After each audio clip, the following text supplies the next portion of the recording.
first public meeting of the Joint Conference Committee on Mental Hygiene. I certainly would like to welcome the Chair in the Assembly, Assemblywoman Gunther. The Mental Hygiene Conference Committee oversees the Office of Mental Health, Office for People with Developmental Disabilities, Office of Alcoholism and Substance Abuse Services, the Justice Center for the Protection of People with Special Needs, and the Developmental Disabilities Planning Council.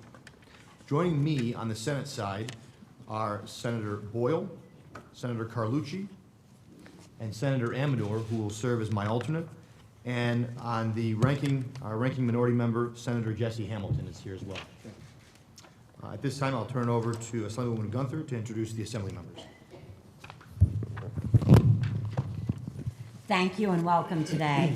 As co-chair of the Mental Hygiene Table, along with Senator Ort, I'd like to welcome the public as we begin our Joint Conference Committee process. I look forward to working with Senator Ort and the members of this conference committee to ensure that individuals served in the mental hygiene community are provided with proper supports and services so they can live healthy, safe, and a meaningful life. The Assembly has several proposals that it would like to be considered in the enacted budget, such as providing additional housing opportunities for people with developmental disabilities and combating the heroin crisis we are facing in New York State. And I am confident that during our budget negotiations, we can build on common ground we already have with the Senate and enact a budget that will benefit the citizens of New York. At this time, I'd like to introduce the Assembly Mental Hygiene Budget Conference Subcommittee members. Assemblywoman Linda Rosenthal, Assemblywoman Ellen Jaffe, Assemblyman Michael Dendecker, Assemblywoman Joanne Simon, Assemblywoman Diana Richardson, Assemblyman Steve Hawley, and Assemblyman Mark Johns. Pursuant to the Public Offices Law, the Assembly has appointed Alexis Conti as recording secretary to keep minutes and to publish the activities of the conference committee at the end of this process. Thank you, Assemblywoman. For the record, the Senate has assigned Gloria Pham as secretary on the Senate side for the Joint Conference Subcommittee. Already, members and staff have been working tirelessly on this budget to ensure the best budget we can provide for those receiving services from these agencies and those not-for-profits that are directly affected by these agencies. Both the Senate and the Assembly budget improve upon the governor's initial proposal, and we will continue to move forward in a positive manner. At this point, the Senate and Assembly will outline our positions, and then we are close to agreement with the executive budget. The Senate agrees and modifies the executive proposal on exempt income by extending the proposal for only 1 year and to include a reporting requirement. The Senate concurs with the governor's proposal on CPEP. The Senate agrees and modifies the governor's temporary operator proposal to remove OTDA and OCFS, as well as include a sunset and reporting requirements. The Senate agrees with the executive's proposal on clinical records. The Senate agrees with the executive's proposal on DASNY co-located treatment facilities. The Senate agrees with the governor's funding for both the Justice Center for the Protection of People with Special Needs and the Developmental Disabilities Planning Council. I believe the Senate Mental Hygiene budget proposal contains many good provisions as it relates to heroin, veterans' mental health, sheltered workshops, respite care, crisis intervention teams, and other long-standing concerns that are voiced by those before us. Assemblywoman Gunther, and to the rest of your Assembly counterparts, let's work hard on our shared goals and deliver everything that we possibly can for the people we serve. The Assembly extended the authority for the Office of Mental Health to recover Medicaid exempt income for only 1 year until June 30th, 2017. Moving forward in negotiations, the Assembly will consider the language added by the Senate that requires OM&H to submit a report to the legislature on providers impacted by Medicaid exempt income recovery. The Assembly accepts with the Senate and the Executive to extend the statutory authority for comprehensive psychiatric emergency programs until July 1st, 2020. The Assembly concurs with the Senate to authorize the Office of Mental Health and the Office for People with Developmental Disabilities to appoint a temporary operator and remove language proposed by the executive which authorizes the Office for Temporary Disability Assistance and the Office for Children and Family Service to appoint a temporary operator. The Assembly recognizes and will continue to deliberate the language proposed by the Senate to require the Commissioner of the Office of Alcoholism and Substance Abuse Services to notify the legislature of his or her intention to appoint a temporary operator. The Assembly conceptually agrees with the Senate and Executive to authorize state-operated facilities to share clinical records with managed care organizations and other entities for the purpose of coordinating healthcare services. The Assembly proposes to modify this proposal to clarify that a patient or client's confidentiality rights would be protected. The Assembly is in agreement with the Senate and the Executive to authorize OASIS licensed facilities to operate a physical health care clinic and remain eligible for DASNY financing. We are hopeful to have our next conference committee meeting in the near future and provide you with an update on our negotiations. In the meantime, the Executive and the legislature, including its staff, will be meeting to discuss all of our open issues to date. Thank you. Thank you, Assemblywoman. At this point, we're going to open it up to comments from the members. We'll alternate between Senate and the Assembly. So we'll start with Senator Jesse Hamilton, the minority ranker.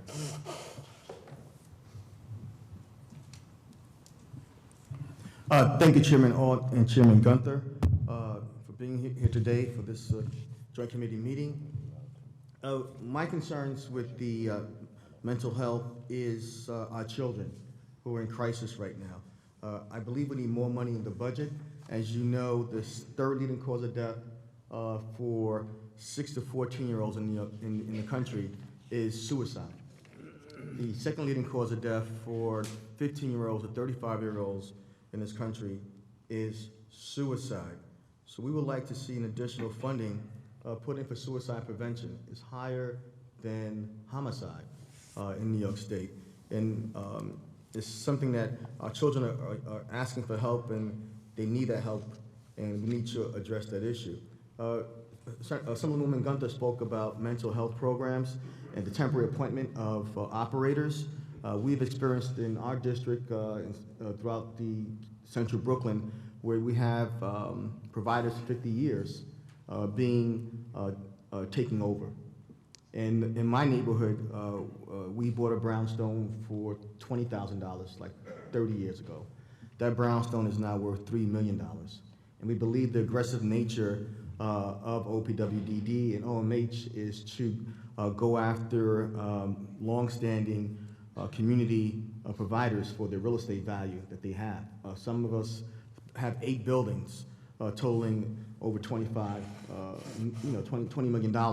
So even though we believe in the appointment of a temporary operator, the way it's being used is going after the small providers. And we're concerned about people who work for these OPWDD and OMH who do leave and go to private providers, that they're taking information on the weakest of providers, and rather than giving them help, they're taking them over to consolidate the facilities. So we would like some oversight on, we believe in due process of the law. No one took over FEGS. No one, it was no process where FEGS was being looked at, and they were the largest provider, and they failed. We want to make sure also that the providers in OPWDD are giving the fair pay that they deserve. With the raise of the minimum age, a lot of these workers are working long hours, hard hours, and putting their life on the line in some instances to provide. So compression pay should be something we should be looking at for the men and women who work in the OPWDD facilities. And that is about it. Chairman Alp and Chairman Gunther, thank you so much. Linda Rosenthal?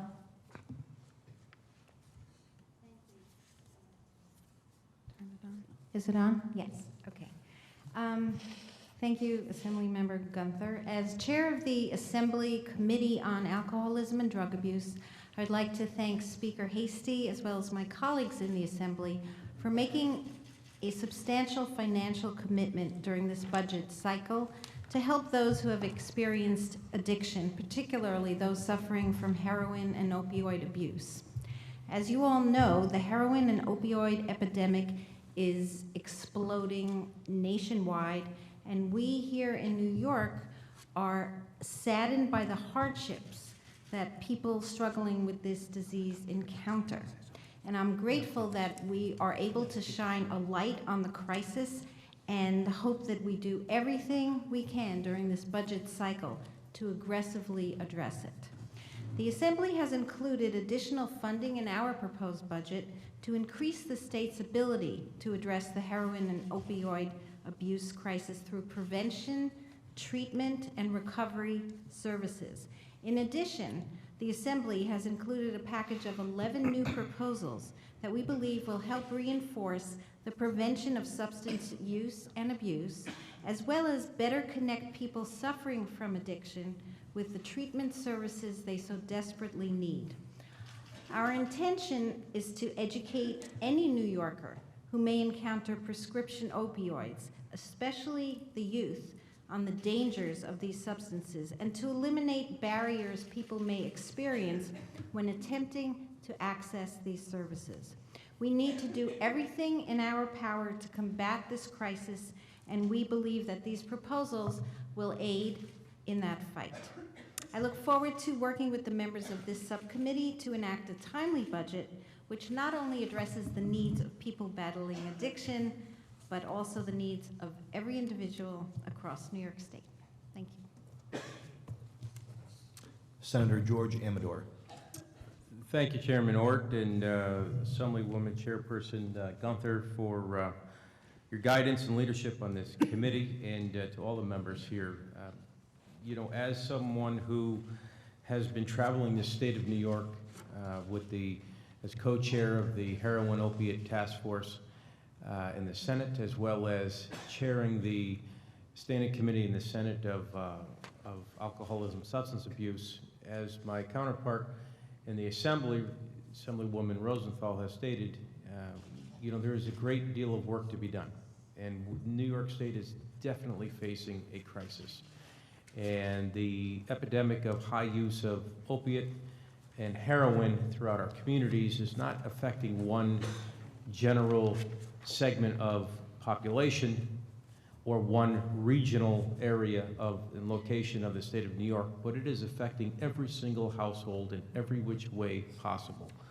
In our criminal system, in our educational system, in the family structure, and fiscally, it is creating havoc and wreaking havoc in every aspect of life. And it is a quality of life issue that we're facing here.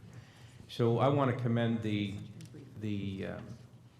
Senate and the Assembly for increasing above the governor's proposal for OASIS budget, as well as the prevention, treatment, and recovery services for the heroin and opiate epidemic that we have. We believe New York is continuing to evolve in managing and eradicating this problem that we have, and I believe this budget really is demonstrative of that effort. So thank you for all your efforts. Assemblyman Mark Johns. Thank you, Chairwoman Gunther and Chairman Ort. I got to tell you that on behalf of the Assembly minority, and I believe all my colleagues here, we need to be sure that this program is properly funded when it comes to problems with opiates and heroin. I've had a number of meetings in my district office and in my office back home, and I've been to countless meetings in the district and out throughout the Rochester area, and I know this is a problem everywhere in the state. But we need to make sure, the one thing that I did learn, we need to make sure that when people are ready for treatment, the treatment is available. And we need to make sure it's properly funded. We can't, as I learned at a few meetings, tell people, well, guess what? You know, here, pick a number, give us a call next week. When someone is ready for treatment, treatment needs to be there. And I and my colleagues in the minority, and as well, I think the Senate and the Assembly will be advocating for that going forward. Thank you. Senator Boyle. Thank you, Chairman Orton, Chairwoman Gunther, for your work thus far on the committee. And I'd just like to highlight 3 issues very quickly. One, of course, has been spoken about, the heroin epidemic. As the former chair of the Heroin Task Force in the Senate, we were able to pass 25 bills in the Senate to fight this. 11 of them became law. And this budget that the governor started and we are adding to is going to go a long way towards combating this, providing the resources necessary for those suffering from addiction throughout our state. We've won a couple wars in the heroin epidemic, but a couple battles, but the war is not over, without a doubt. We have a long way to go. Another issue is, of course, children's mental health services. This is an issue that's very important to those of us throughout the state, and particularly on Long Island, with centers like Sagamore. What I see from the governor's budget, I've been a little disappointed, and we're going to add additional resources, is the amount of money being put in there and lowering staff. We've had in Sagamore a few injuries of staff people because they are put in situations where they're in classrooms, in rooms with children with psychotic behavior and mental health issues, and they're being injured because there has to be 2 workers in every room and not just one. Unfortunately, we've seen some injuries, however, no tragedies, and we want to avoid tragedies at all costs. The final issue is sheltered workshops. I can tell you that the governor's budget was short on funding for these shelter workshops and the way they're going to be handled. We and the state legislature and the Senate and the Assembly are going to make them more whole. We have a long way to go, and I get calls literally every week in my district office from parents of children and young adults who are in these sheltered workshops, have been there as productive members of society. They look forward to going to work every day. They're great workers. They do great work. And yet we're trying to close down some of these, and that would be a tragedy if these individuals do not have their lives disrupted so much. Obviously, they're dealing with mental health issues, and they have a routine in their life. They love to go to work. They love their job. They're productive. We need to keep that going as much as possible. It's good for our economy, and it's good for them. Thank you, Chair People. Assemblywoman Jaffe.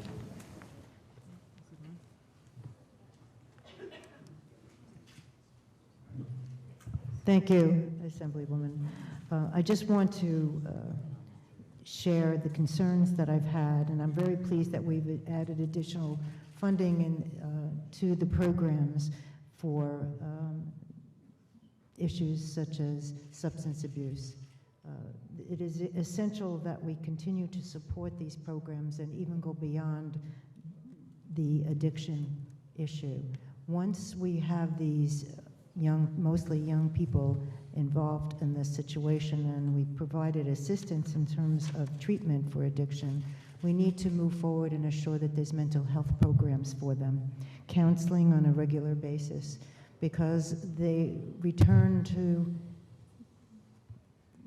the entire opiate situation if they are not given the counseling. And this is a very serious reality that many of our communities face. So I am pleased that we are providing additional funds for treatment and prevention services and post-treatment community-based recovery services, but we have to be certain that with those programs it is included in these programs mental health services, counseling services, because we do not want them to we want to lose these young people to come back to the addiction issue again, and it is a very serious concern. So I think we need to assure the funding for mental health services for these many young people who are addicted. Thank you. Senator Carlucci. Thank you, Chair Art and Chair Gunther, and thank you to all the members of the subcommittee. Just to make a few points, much of this has already been said, but I just wanted to lend my voice. The first issue on the heroin and opiate epidemic, we've got to continue to put pressure on this issue. As Senator Boyle said, we've passed over 20 pieces of legislation in the Senate, but we've got to be able to back that up with funding. This issue leads us down so many different paths, so many different angles, and we have to approach each one with sufficient resources. So that's something we have to stand behind and stay committed to. I want to thank Chairman Ort for his commitment to the Joseph P. Dwyer peer-to-peer veteran PTSD program. That's a program we started a few years back where we've been seeing progress. We heard Senator Hamilton talk about the unfortunate suicide rate that we have in our nation, and that's particularly alarming with our veterans, with our returning veterans. So the Joseph P. Dwyer program, we have to build upon that to get veterans living with PTSD the help that they need. The other issue we've got to build upon is our crisis intervention teams. We've seen success with the municipalities that have implemented crisis intervention teams, divert people from our criminal justice system, get them the help that they actually need. That's going to save us so much money in the long run that we could reappropriate to make sure people are getting the services they need. Let's stay committed to expanding, keeping the crisis intervention teams in place and expanding that program throughout our state. And the other point I wanted to mention, as the talk of the minimum wage continues, and it looks like we're moving in that direction, now is a perfect time to build upon our direct service provider credential program. This is a program that we have put in place, a pilot program. We now have a study out from the Department of, or the Office of People with Developmental Disabilities, talking about how we can expand the direct service credentialing program to pay people what they're worth, to reward people for their experience, for their expertise, for their education. That will allow us to get better outcomes and invest in our most important resource when we talk about our most vulnerable populations, and that's our labor force. So let's have an experienced, a professionalized labor force. Let's implement this credentialing program. This is the time to build upon that. So with that, I want to thank Chairman Ort and Chair Gunther and the entire committee, and look forward to working with you to have success. Assemblywoman Joanne Simon. Thank you. I would just like to comment about, I'm pleased to see in the Assembly's budget increases for labor costs that are particularly helpful in the move towards a minimum wage, because the populations who are served, the developmentally disabled and other populations served by this budget are particularly acutely felt if sufficient resources are not provided. I also share Senator Hamilton's and others' concerns about suicide prevention and the direction of additional resources towards that. And in addition, support for supported housing, I'm glad to see that we have that in the Assembly's budget. More attention needs to be given to that, and particularly also for respite services for people who have developmentally disabled adult children who provide so much care and save the state a lot of money, but we need to be there for those families, and I'd like to see additional funding going to that. So thank you. All right, I'll wrap up the Senate side. Basically, I want to thank everyone for here. I want to thank all the members who are here from both the Assembly and the Senate. I really feel that this committee is really pulling in the same direction, and there's a real effort, a concrete effort, as we see in this budget, to address some of the really pressing needs, whether it's the heroin epidemic, millions of dollars being put into stopping and ending that epidemic. And it's not just the dollars, it's where those dollars go. You know, it's not just about putting a bunch of money on the table and saying this is going to help. It's important that we put the money in areas that we know work, when we hear it from advocates and from workers in the field and people who are recovering from addiction. So that's very important. I think we do that in this budget. And certainly whether you're talking about mental health, veterans mental health initiatives, there's dollars there. Crisis intervention team, there's dollars there. And certainly with the DD population, you know, the one thing that's about this committee is we oversee agencies and put funding that address some of the most vulnerable New Yorkers. and the DD population, the developmental intellectual disability population, is a perfect example of that. And I believe we make real progress on that front as well in a host of ways, respite, housing, and other areas. So again, we're going to continue moving forward in this budget process, continue to try to find additional resources in the smartest way. And I want to thank, again, the hard work of all the members of the committee, and I really want to thank the members of the staff as well, who put in a lot of hours and will continue to put in a lot of hours, as we all will, to try to get the best budget we can for the people we serve. So with that, I will turn it over to Assembly Gunther. Well, we will continue our negotiations, and during the time we continue it, we always have to keep in mind this very, very fragile population and make sure that they have access to the health care they need, the mental health care they need, and make sure that they have the supportive housing they need in order to live a wonderful life. And I know my colleagues and I will have that in our minds during this negotiations. And you know, with what's happening right now, with the explosion of children with autism, with people moving out of institutional settings and into supportive housing, we have to ensure that the money is there to support this quality of life that these people deserve. So thank you so much. And with that, before we adjourn, I do want to recognize we've been joined by Senator Joe Robach. So Senator, I want to thank you for being here as well. And with that, we will adjourn this meeting, and we'll see you next time. Jump in.